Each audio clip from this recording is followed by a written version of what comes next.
Hey guys, today I'm going to be teaching you how you can become a millionaire on a low salary.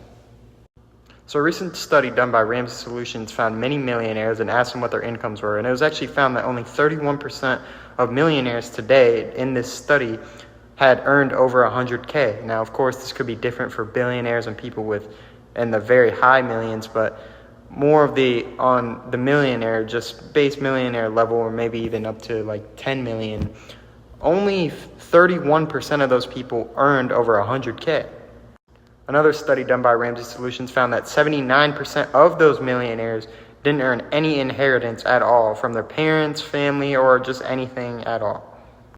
The main thing that just needs to happen is you need to be living on less than you make. Your income needs to be higher than your expenses. There's people out here making $200,000 a year and somehow even more that are still living paycheck to paycheck because of lifestyle inflation. An 18-year-old with a positive cash flow of $250, so let's say you're 18 and you're working a job and you can save $250 a month, believe it or not, but you could retire with $1 million by the time you're 65. Of course, we'll get into stuff that if you want to get to that number quicker, but with only saving $250 a month, not just in a savings account though, we're going to get into what you need to do with that money, but you could retire with over $1 million at 65 years old just by saving $250 alone. The rest of your money you can go mess with and do other stuff. For a 25-year-old, this is true if you're having a positive cash flow of $500, and for even a 50-year-old, if you have a positive cash flow of $3,000 that you can put aside to save, you could retire a millionaire by 65. Now, this is all assuming that you're going to earn an annual rate of return of 7%, which is the inflation-adjusted rate of return of the S&P 500. And for those of you who are new or don't know, my channel gets very deep into what that is, but just to go over it for a basic sense, it's pretty much in the stock market. It tracks the top 500 largest companies in the U.S., which is over a 20-year period. If you had invested in it 100% of the time, you would have been profitable. In a 10-year period, 92% of the time, you would have been profitable. So it's definitely a very safe, I would say, investment, and is way better than the banks.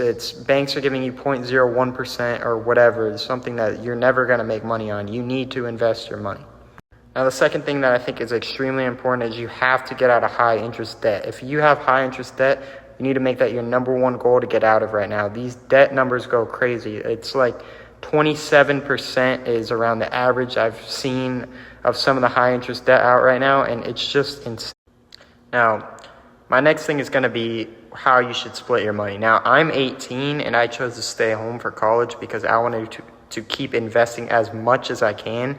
And I really recommend, if you are my age, do anything you can to do that. If you're not able to, it's okay. You can still, most people don't, and it's still very possible to make money. But typically what you want to do, if you are on a budget and you're paying for your expenses, what you want to do is have 50% of your income on basic needs, 30% on wants, and 20%, which is the most important part, invested. Not saved, you want it invested. That could be doesn't have to just be in the stock market though.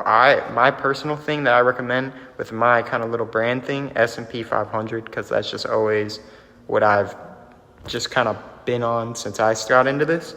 But you can invest in even skill development, other stocks. I would say S&P 500 though is the best option.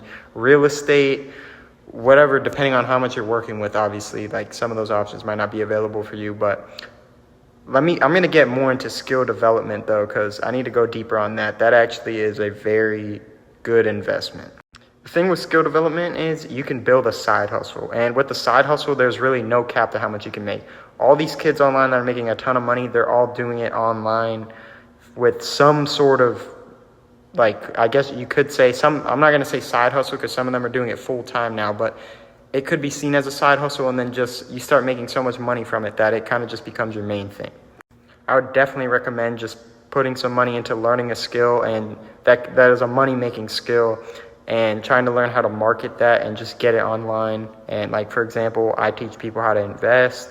I've offered some plans online and have made some okay money from it so far. I need to go harder on it to make more, but it's not enough for me to just live off of it. But it's definitely a good idea for a side hustle for me. Now, the general rate of return for the S&P 500 tends to be 10 to 12%. Over the past 10 years, it's been like between 13 to 14, somewhere in there. But pretty much, let's just say we go on the low end, you earn a 10% rate of return. Every dollar you earn now in 15 years will be worth $4.45.